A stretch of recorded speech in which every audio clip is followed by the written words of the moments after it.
Well, it is World Autism Awareness Day. In the United States, which collects official figures, autism is now believed to affect 1 in 68 children. That's an increase of about 30% on previous figures. Here in Canada, autism rates are also on the rise, although there are no official numbers collected in this country. Now, the disorder remains a widely misunderstood condition outside of those directly affected. This new British advertisement is an example of efforts to change that.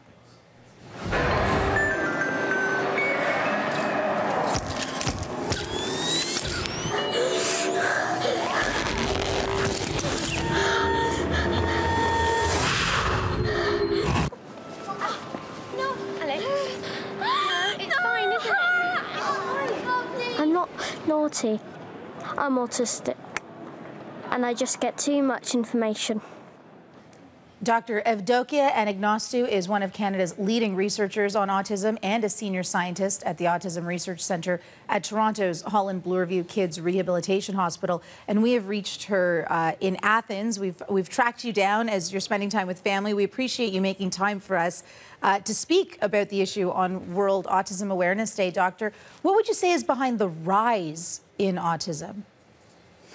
Well, it's a difficult question to answer. We know that there are kids who in the past would not have gotten the diagnosis.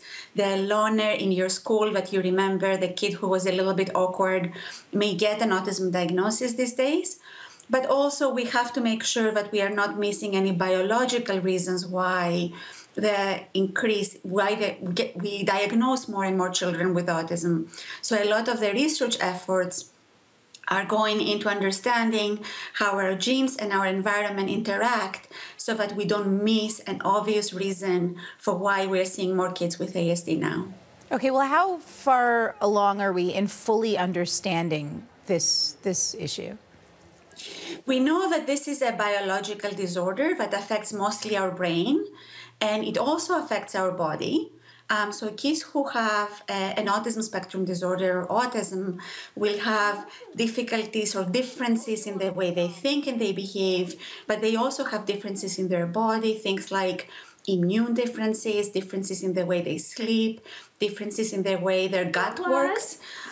So we understand quite a bit of the difference in the biology, but we don't know enough yet to be able to develop treatments that are personalized, that are tailored to the specific biology that every child has. Mm-hmm. We know autism has many biologies, and different kids have different causes and different courses. They have different outcomes. So it's extremely important for us to understand what all the different biologies are so that we can tailor the treatments to the individual's biology. As a clinician, what do you see and hear from parents and children with autism? So we know that parents are invested in early intervention, which is the right thing to do. It is the evidence-based treatment for autism now. We know parents learn to celebrate the kids' differences as well as support their weaknesses. But we know also that there are long waiting lists and difficulty in accessing services. We also know that there is quite a bit of a lack in the adult system to receive the kids as they're graduating out of the child sector. So parents and families are getting more comfortable with the diagnosis and more comfortable with the strengths and weaknesses of these children, but they are still quite frustrated with our service sector in terms of access, timely access to the services they need. Yeah, that's a good point. We talk about autism in children, but we don't actually really focus on autism in adulthood and how society should be helping those people. What could we be doing better? So there are two things we need to do. We have a lot of research in children. We don't have a lot of research in adults yet. So there is a big research gap for us to properly characterize the needs of people with ASD in adulthood and their biology, because autism is an evolving disorder. The biology changes with time. So to be mostly prepared to address the difficulties that people with ASD face in adulthood, we need to understand their biology in adulthood, including the aging process, which we have not studied yet. But as a society, what we need to remember is that this particular difference that we call autism spectrum disorder comes with difficulties, but also with strengths.